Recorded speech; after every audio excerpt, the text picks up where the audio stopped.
আসসালামু আলাইকুম। ওমান দূতাবাস নিয়ে প্রবাসীদের বিক্ষোভ এই বিষয় নিয়ে থাকছে এই ভিডিওতে একটু বিস্তারিত আলোচনা। চলুন আজকের মূল আলোচনা শুরু করা যাক।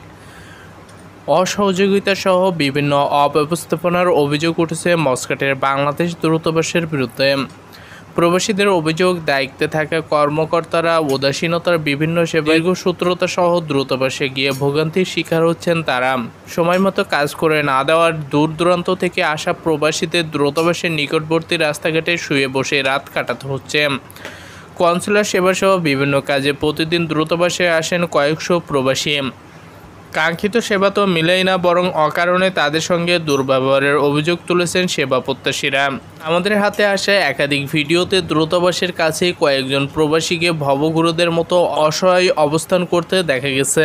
রাত্রি যাপনে দূতাবাসের কর্মকর্তাদের সহায়তা চেয়েও হতাশ হয়েছেন তারা। বাংলাদেশের 7 লাখের বেশি লোক বর্তমানে ওমানে কর্মরত।